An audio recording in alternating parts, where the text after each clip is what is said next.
건강한 한 주 보내셨습니까? 여러분의 건강 지킴이 TV닥터 인사이드 곽동원입니다. 시험 기간만 되면 아이고 배야 하고 화장실 가시는 분들, 그리고 중요한 발표나 모임만 앞두면 바지춤을 어김없이 쥐고 화장실로 뛰어가야 되시는 분들 계시죠? 바로 이분들입니다.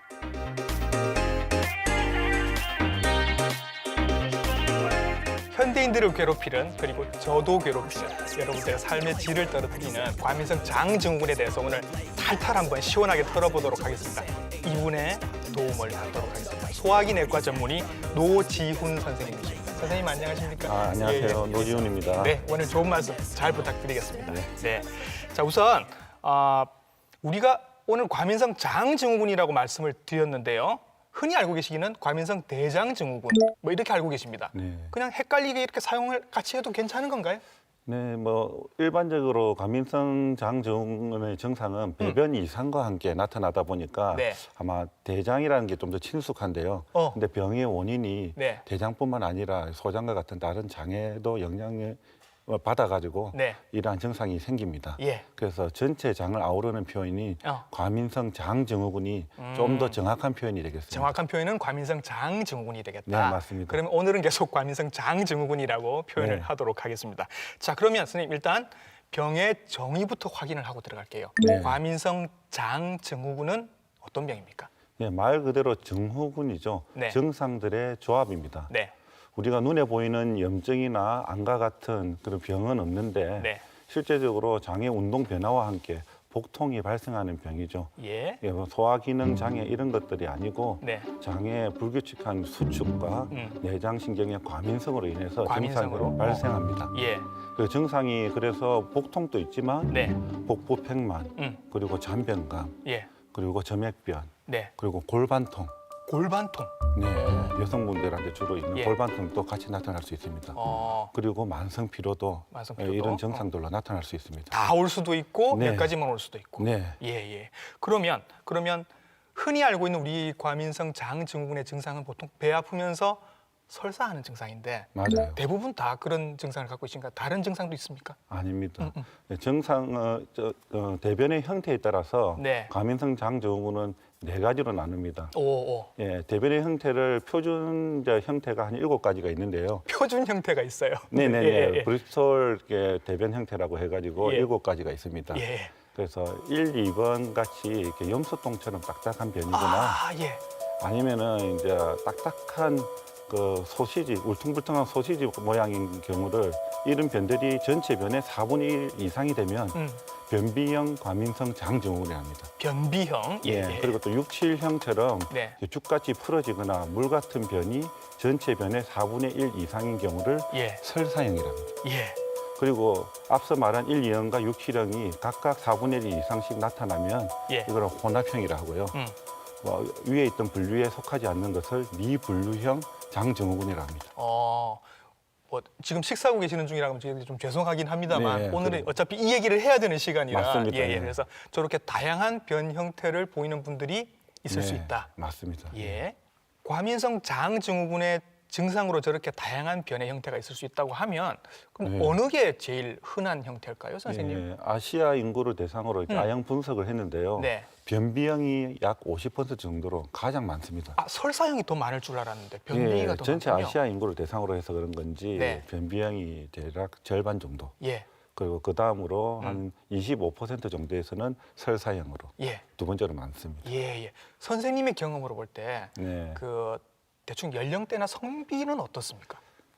이전에는 40대 중후반이 좀 많은데 예. 또 여성들이 많죠. 여성들이, 그렇지만 저희는 요즘 같은 경우에는 젊은 남성분들 예. 스트레스가 많아서 그런지 예. 정말 많이 오는 것 같습니다. 그렇죠. 네.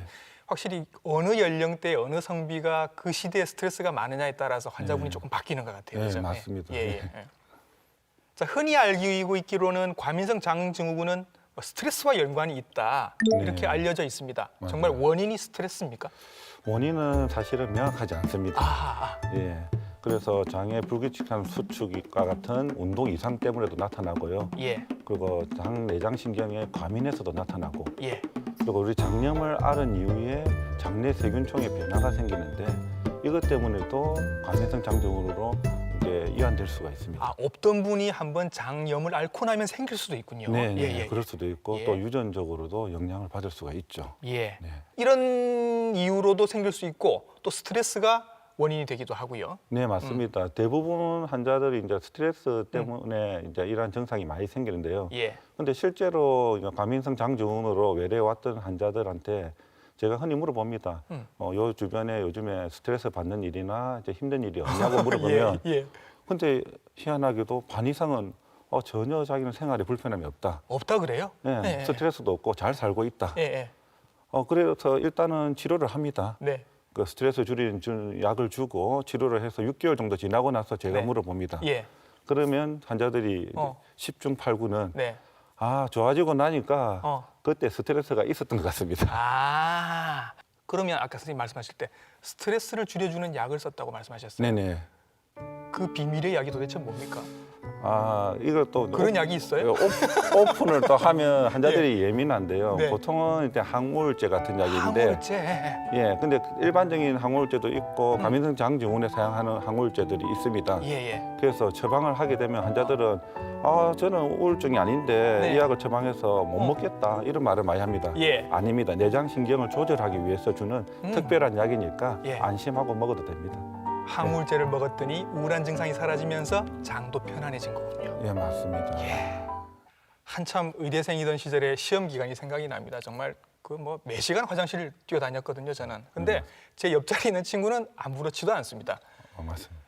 사람마다 차이가 있는 겁니까? 네, 있습니다. 과민성 장증 환자들은 내장 과민성이 있는데요. 예.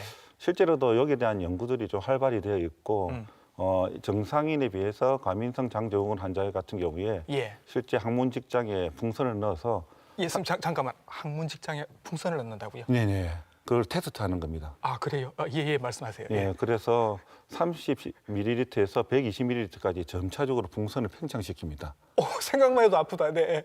예, 그런데 일반인들은 뇌 MRI 상에서 특별한 자극 변화가 없는데 예. 과민성 장증후군 환자 같은 경우에는 예.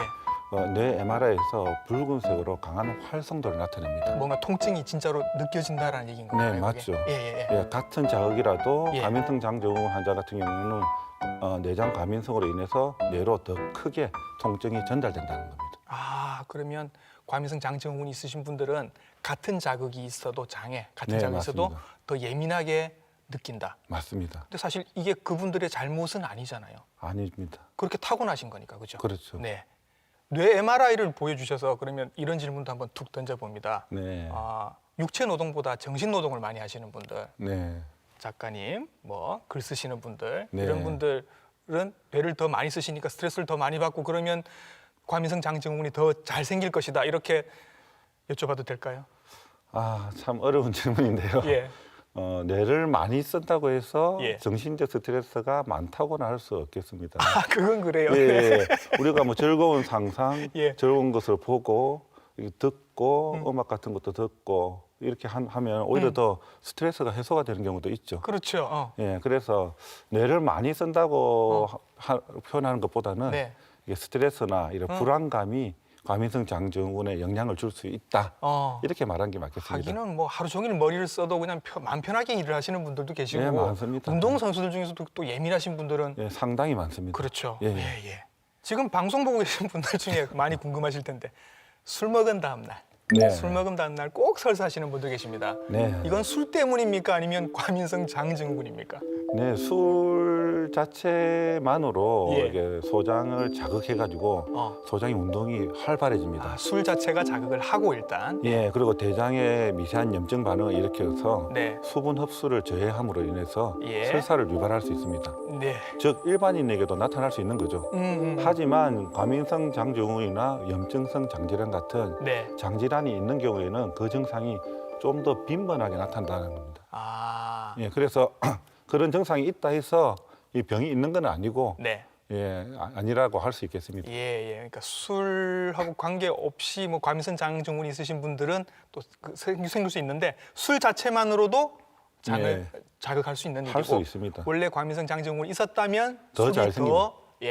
촉발할 것이다. 네, 맞습니다. 그러면 선생님, 우유는 어떻습니까? 우유 드시면 설사하시는 분들 굉장히 많습니다. 예. 예. 우유도 실제적으로 장에 흡수가 잘 안 되고 이게 세균 증식을 유발하는 유당이 든 우유들은 그게 네.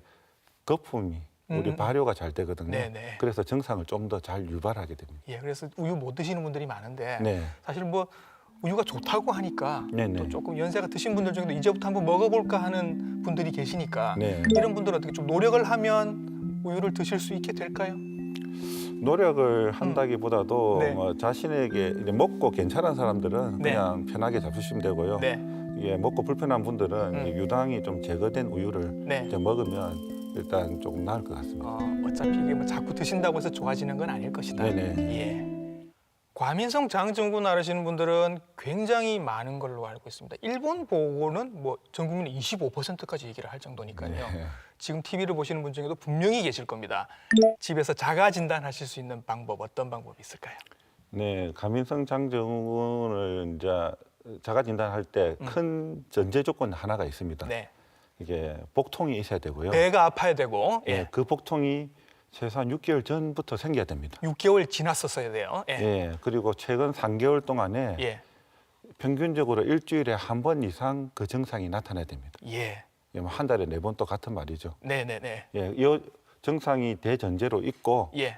그 다음 3가지 중에 2가지 이상을 만족하는 경우에 네. 가민성 장증후군으로 강력하게 의심할 수 있습니다. 자, 3가지 증상 중에 2가지가 있어야 됩니다. 네. 그 첫 번째는 네. 이 복통이 배변과 관련이 있어야 됩니다. 예. 변을 보고 나서 좋아진다거나 네. 오히려 변을 보고 나서 더 아프다거나. 오. 예, 그리고 두 번째는 네.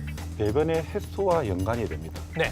복통이 있을 때 배변 횟수가 3-4번 정도 증가하고 이런 네. 것들이 많았죠. 예. 그리고 세 번째는 배변의 형태와 연관이 있어야 됩니다. 예.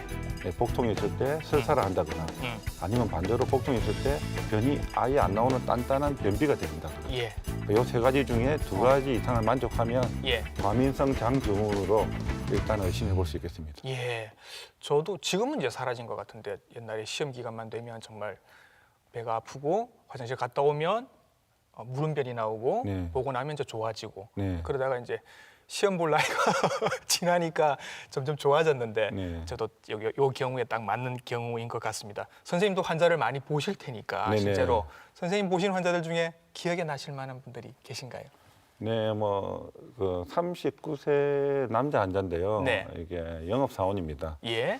자신이 어릴 때부터 청소년기부터 이게 복통과 함께 설사가 있는 예. 설사형 과민성 장증후군인데요. 네. 학교 가다가 버스에서 변을 지린 적도 있어가지고 이거 트라우마로 남았을 것 같아요. 네, 그래서 지금 또 영업 사원을 하고 있지만 예. 실제 사람을 만날 때 항상 자기가 가는 새로운 장소에는 화장실의 위치는 먼저 파악하는 습관이 생겼답니다. 아, 예, 예. 그래도 그렇게 하면서 적응을 하고 있는 거죠. 영업하기가 얼마나 힘드시겠어요. 네네네. 그죠? 예. 두 번째는 네. 그 2아이를 둔 40대 여자 환자인데요. 예. 아주 심한 변비와 함께 음. 칼로 애는 듯한 이 하복부 통증을 이렇게 호소하는 변비형 과민성 장증후군 환자입니다. 아, 예. 그래서 이 환자는 특히나 전신 근육통이 동반되는 근막 통증 증후군 예, 예. 또 같이 동반되어 있어가지고 통증이 너무 극심해서 자살 충동까지 있어서 정신건강의학과 치료까지 같이 병행했던 환자입니다. 예. 근데 지금은 많이 좋아져서 일단 진경제나 배변 완화제 그리고 약간의 스트레스 줄이는 약만으로 예. 지금은 정상적인 이제 생활을 하고 있습니다. 어쨌든 두 분 다 지금은 좀 좋아지셨나요? 네네, 상당히 좋아졌습니다. 예, 아유 다행입니다. 예. 예. 과민성 장증후군은 이제 오래 하신 분들이 굉장히 많을 텐데 네. 이렇게 오래 내가 뭐 설사를 반복하고 변비를 반복하고 하다 보면 암이 되지 않을까? 네, 예, 암이 됩니까, 선생님? 충분히 걱정이 될 수 있겠죠. 예, 예. 하지만 앞서 말씀드린 것처럼 과민성 장증후군은 예, 기혈적인 눈에 보이는 병이 원래 없는 질환입니다. 예.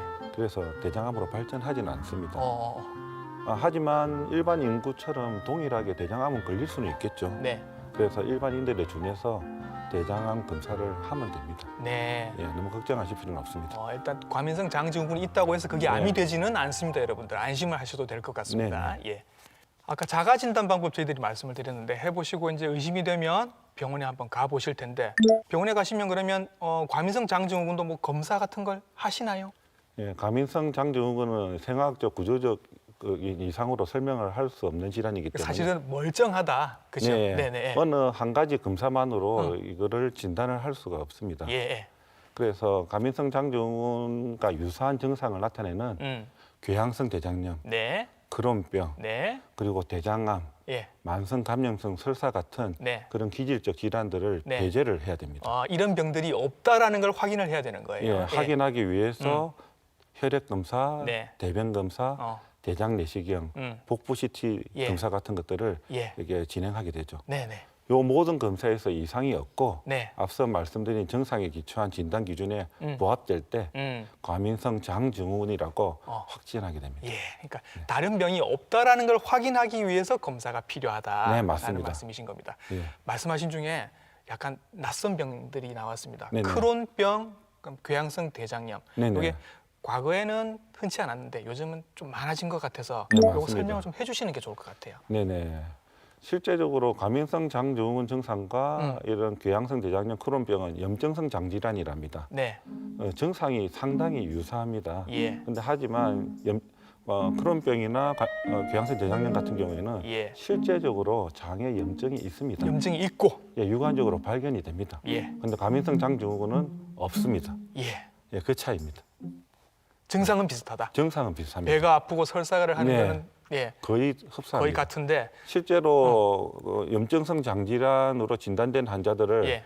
다시 추적해 보면은 네. 이전에 과민성 장증후군으로 오해되어 가지고 그래서 치료를 받았던 환자들이 많다고 합니다. 오래 묵혔다가 악화돼서 오신 분들이 많겠네요. 네네네. 그래서 기질적 질환을 배제하는 것이 중요합니다. 미리 발견해서 치료를 해야 된다는 거죠. 예. 과민성 장증후군은 뭐 사실은 멀쩡한 장인 거니까 네네. 요건 치료가 또 따로 있을 것인데 네. 이제 염증으로 인한 장 질환이 있을 때는 치료가 다르겠죠. 네, 맞습니다. 예. 크론병이나 궤양성 대장염 같은 경우에 염증은 우리 속기 표현하면 아토피 같은 네. 난치성 질환입니다. 어. 염증이 면역 관계와 연관돼서 네. 계속 끊임없이 반복하는 질환이기 때문에 네. 여기에 관계되는 특수한 염증을 조절하는 약들을 사용하게 됩니다. 그렇죠. 네네. 이런 병들이 있는지를 확인하기 위해서라도 이제 대장 내시경이나 CT가 필요합니다. 네, 맞습니다. 예. 대장 내시경도 하고 CT도 찍고 해서 이제 다른 병이 없는 게 확인이 됐습니다, 선생님. 그러면 네. 과민성 장증후군이라고 진단을 할 수 있겠죠. 예. 그럼 아무것도 없는 거잖아요. 네. 치료는 그럼 어떻게 해요? 네. 무엇보다도 환자의 그런 불안과 스트레스가 이 병의 질환을 예, 유발하기 때문에 예.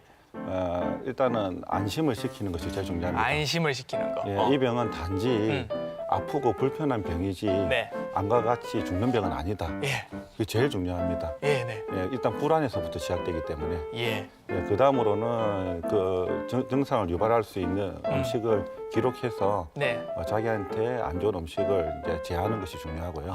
내가 먹어봤더니 이 네. 증상이 생기더라 하는 음식들을 기록을 한다. 네, 맞습니다. 예, 예, 예. 한 일주일 정도만 하면 대부분 잡아냅니다. 환자들마다 그 음식이 다른가요? 상당히 다릅니다. 그래요? 예, 뭐 의학적으로 이런 것들이 안 좋다는 기준들은 있지만 네. 실제적인 상황으로 가면 네. 개인차가 좀 심합니다. 예. 그리고 스트레스를 줄이기 위해서 예. 가벼운 운동이나 예. 휴식을 취하는 것이 좋고요. 음. 또 증상에 따라서 예. 배가 아프면 진경제, 예. 설사를 하면 지사제, 예. 변비가 있으면 배변 완화제, 예. 또 필요에 따라 유산균이나 음. 그리고 항우울제 등을 처방하게 됩니다. 스트레스 받을 때마다 이제 뭐 술, 담배 하시는 분들도 계실 텐데 네. 이게 스트레스 해소에는 도움이 될지 모르겠는데 장애는 어때요, 선생님? 예, 스트레스 풀고 네. 장이 나빠져서 또 스트레스 쌓이고. 장은 나빠지는 거예요. 예. 그러니까 자극을 줍니다. 어쩔 수 없어요. 머리는 뭔가 좀 깔끔해질 수 있지만 네네. 속은 계속 고생을 하게 되는군요. 네. 예. 술 먹을 때 좋지만 다음 네. 날 괴롭죠. 예. 그렇군요. 네. 예. 몇 주 전에 저희가 건강기능식품에 대한 그 방송을 해드리면서 네. 프로바이오틱스 얘기가 나왔었습니다. 네네. 그래서 이거 유산균인데 네. 과민성 장증후군 있으신 분들이 유산균을 드시면 도움이 좀 된다라는 네. 얘기를 드렸거든요. 네네. 전문가 선생님이 보셔도 그렇습니까? 네, 아직까지 연구에 대한 근거 수준은 조금 낮습니다. 예, 하지만 저를 포함하여 소화기 전문가들의 상당수는 예, 효과가 있는 것으로 인정하고 있습니다. 그래요. 네. 효과는 좀 있는 것 같다. 네, 하지만 같은 유산균을 먹더라도 네. 어떤 사람한테는 설사를 유발하고 어떤 사람한테는 오히려 변비를 유발합니다. 예, 개인에 따라 이게 효과가 다른 거죠. 아, 그래서 그 환자의 증상에 맞춰서 이게 진료를 받아서 음. 적절한 유산균을 선택하는 것이 중요합니다. 아. 어느 유산균이 무조건 나한테 좋은 건 아닙니다. 아, 뭐 TV에 유명한 연예인이 나와서 광고한다고 해서 그걸 내가 먹으면 효과를 똑같이 볼 수 있는 거는 아니다. 오히려 유산균을 먹고 설사가 생겨서 오는 분도 있습니다. 아, 그래요? 네. 예. 맞지 않는 분들도 있을 수 네. 있다.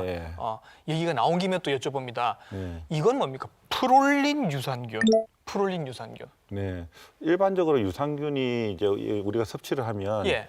위 안의 위산하고 십이지장의 담즙산에 의해서 상당 부분 죽습니다. 야야야야 해서 끝까지 가야 되는데 못 가잖아요. 예, 얘들이. 소장 예. 대장까지 가는 경우가 이제 아주 일부분이죠. 예. 근데 그것을 좀 어떻게 해볼 수 없을까 해서 보니까 프롤린이라는 첨가물을 넣으니까 넣으면 예, 이것이 위산과 담즙산에 또 저항성이 생겨서 예. 더 많이 내려간다. 아, 끝까지 살아남더라. 예, 그래서 유산균에서 프롤린을 이게 첨가한 예. 그런 유산균은 프롤린 유산균이라고 하죠. 아, 왠지 그걸 먹으면 조금 더 나을 것 같은 느낌은 드네요. 네, 조금 더 효과가 있을 걸로 생각은 할 수 있습니다. 예. 네. 뭐 이 질환이 있으신 분들은 워낙 오랫동안 이제 고통을 받으셨으니까 계속 중간에 설사약도 오래 드시고 네. 변비약도 오래 드시고 하셨을 거란 말이죠. 그렇죠. 이렇게 오랫동안 약을 드셨는데 괜찮을까요? 네, 일단은 설사약, 변비약이 효과는 있습니다. 그런데 어떤 약을 선택해서 어느 정도 먹느냐가 중요합니다. 예. 근데 보통 심한 변비형 과민성 장증후군이 있는 환자 같은 경우에 네. 자의적으로 이게 변비약을 먹습니다. 예. 변비약을 먹었더만은 이제 설사를 하게 되죠. 그렇죠. 그 설사가 너무 심해지니까 또 변비약을 먹어요, 그러면? 예, 또 설사약을 먹어서 또 변비가 생깁니다. 예. 이게 설사 변비가 계속 악순환되는 거죠. 아, 예. 그래서 실제적으로 조금 답답하겠지만 변비가 있는 사람들은 이제 그 진료를 받아서 예. 적당한 변비약을 선택해서 용량을 작게 시작해서 예. 차근차근히 올려서 설사를 유발하지 않는 수준까지 예. 이게 치료하는 기술이 필요한데요. 그래서 진료를 받아서 적절한 걸 선택해서 적절한 용량으로 예. 복용하는 것이 좀 중요합니다. 변비약을 쓰시는 분들이 워낙 많아서 네. 젊은 여성분들 다이어트 때문에 변비가 생기기도 하고 네. 어르신들은 장의 운동성이 떨어져서 이제 변비약을 드시기도 하는데 네. 시중에 사실 그냥 구할 수 있는 변비약이 너무 많습니다. 네. 그 중에는 조금 뭐 신경 써서 먹어야 되는 위험할 수도 있는 변비약들도 있지 않습니까? 네. 시중에 나오는 변비약은 대부분 다 복합제고 또 의외로 효과가 좋은 약들은 자극성 가제입니다. 자극성 아제. 예. 예, 장을 자극해서 운동을 빠르도록 하는 거죠. 네. 근데 이거는 장기적으로 사용하면은 장이 조금 무력해질 수가 있습니다. 예. 처음엔 잘 듣지만 나중에는 좀 더 고생을 하게 되죠. 예. 근데 의사 처방을 받아서 먹어보니까 그것보다 효과가 없고 너무 답답하다. 이런 센 거 말도- 달라 이렇게 예, 말씀하시잖아요. 말을 많이 합니다. 예. 근데 하지만 근본적으로 우리는 목표가 있잖아요. 예. 예, 그 목표에 도달하기 위해서 조금 답답하더라도 예. 차근차근하게 치료하는 것이 좋겠습니다. 그래서 그 자극 문제가 될 수도 있는 자극성 하제가 사실은 일반 시중에서도 구할 수 있는 변비약들 중에 또 쉽게 있기 구합니다. 때문에 예. 오래 드셔야 되는 분이라면 의사 선생님과 한번 상의를 해보시기를 제가 권해드립니다. 네. 자, 그러면 선생님께 또 이걸 여쭤봐야 되죠. 과민성 장증후군 있으신 분들 음식을 어떤 거는 피하고 어떤 거는 드시고 이렇게 하면 도움이 될까요? 이게 이제 발효가 잘 되는 네. 그 올리고당, 이당류, 단당류, 폴리오를 말합니다. 아하. 그러니까 이런 것들은 실제적으로 섭취하면 소장 내에서 흡수가 잘 안 되고요. 예. 그리고 대장으로 내려가면서 장내 세균에 의해서 발효가 되면서 이게 가스가 형성이 되죠. 그리고 흡수가 안 되니까 삼투성 설사를 또 유발합니다. 네. 그래서 그것 때문에 복부 팽만, 설사, 복통을 유발하게 되죠. 예를 들면 어떤 음식들이 있나요? 그런 음식들은? 우리가 흔히 먹는 이제 사과, 사과. 수박, 사과는 먹으면 실제로 설사하잖아요. 변이 물러지잖아요. 다 그런 건 아니죠. 예. 예, 예민한 사람들이 복용하면 가능하고 예. 또 예민하지 않더라도 과량 복용한 경우에는 그 양이 많아지니까 가스가 더 많이 생기겠죠. 가스가 생긴다. 예, 배도 그렇습니다. 예, 사과배. 예, 그리고 우리가 흔히 뭐 아스파라거스 예. 그런 것도 브로콜리도 동일하게 아스파라거스, 브로콜리는 좋은 음식이라고 우리가 소개를 드린 좋죠. 건데, 그죠? 우리 대장암이나 이런 경우에는 뭐 또 오히려 더 좋다고 하지만 예. 실제로 장이 예민한 경우에는 증상을 좀 더 유발할 수가 있습니다. 예. 또 있습니까? 또 어떤 음식들? 뭐 우리가 말하는 양파, 예. 마늘, 마늘. 그리고 뭐 당감, 음. 복숭아 네. 아주 많습니다. 좋다고 생각했던 음식들인데 저도 다 예. 못 외웁니다. 장이 예민하신 분들에게는 설사를 유발할 수도 있다. 네네네. 그럼 반대로 이런 음식들은 좀 괜찮아요라고 하실 만한 음식도 있나요? 뭐 보통 우리 뭐 흰쌀밥 흰쌀밥. 그런 경우는 소장 내에서 흡수가 좀 잘 되다 보니까 네. 실제적으로 뭐 설사를 유발할 일은 별로 없죠. 그리고 소고기, 네. 계란, 네. 닭고기, 네. 오이, 당근, 예. 그리고 우리가 해조류 같은 경우 이런 경우는 실제로 포도맥 성분이 좀 낮게 있습니다. 낮게 있어서 실제적으로 이런 증상을 유발하진 않습니다. 저희 방송하면서 흰쌀밥 소고기 드시라고 말씀드리는 건 제가 오늘 처음인 것 같은데 장이 예민하신 분들은 이런 음식들은 장에 뭐 그다지 자극을 주지는 않는다. 근데 이게 어쨌든 사람마다 다 다를 수 있으니까 한번 체크를 해보시고 그런 음식들은 피하는 게 좋겠다. 네, 맞습니다. 예. 저는 이제 시험 칠 일이 없어서 과민성 장 증상이 사라진 것 같기는 한데 또 시험 칠 일이 생기면 생길 것 같은 느낌도 들거든요. 그럼 이거 자꾸 재발하고 뭐 완치가 안 된다는 뜻입니까? 네, 여기에 대해서 덴마크의 일반 인구 4,500명 정도를 대상으로 과민성 장증후군으로 진단된 환자를 이제 경과를 받습니다. 덴마크 정도 되면 사람들이 걱정 없이 살 것 같은데 그렇지가 않은가 봐요. 네, 뭐 잘 모르겠어요. 거기까지는 잘 모르겠는데 실제로 치료를 해보니까 5년 정도 지나서 보니까 5%만이 이게 완치가 된다는 말이에요. 그러면 95%는 완치가 안 됐다. 네네. 실제로도 이 병이 이게 완치가 그렇게 쉽지는 않습니다. 그러니까 우리가 보면 개인의 체질과 함께 오랜 시간 동안 누적되고 쌓여온 스트레스, 그리고 삶의 패턴 등이 이게 영향을 미치기 때문에 오랜 기간 지속되었기 때문에 그만큼 이게 치료가 이게 쉽지가 않습니다. 마음의 문제이기도 하고 체질의 문제이기도 하기 때문에 완치하는 건 어려울 것 같다. 그런 세월을 굉장히 오래 보내면서 화장실 자꾸 다니다 하다 보면 약간 거친 표현으로 항문 쪽이 좀 헐거나 뭐 이런 부가적인 증상으로 고통받으시는 분들은 없을까요? 네, 많습니다. 설사형 같은 경우는 항문을 허는 경우가 많고요. 변비형 같은 경우에는 오히려 또 치질이 또 발생하겠죠. 그렇죠. 그래서 부가적인 증상들이 또 생겨서 거기에 대해서 또 치료를 받는 분들도 많이 있습니다. 그렇죠. 그걸 하나로 끝나는 게 아니군요. 네네네. 그리고 또 주변에 보면 이렇게 요즘 장 수술 받으신 분들, 장의 일부를 절제하시거나 뭐 이렇게 하신 분들은 보통은 수술을 받은 뒤로 약간 설사를 하는 경향이 생겼다라고 말씀을 하시거든요. 이것도 장 증후군이랑 관계가 있을까요? 네, 그런 분들은 실제 장의 구조가 바뀐 거죠. 장이 짧아진 겁니다. 짧아지다 보니까 수분 흡수가 잘 되지 않겠죠. 그래서 설사가 생기는 건데 정상은 과민성 장증후군처럼 나타나지만 구조적 이상이 있기 때문에 이것은 과민성 장증후군이라고 할 수 없습니다.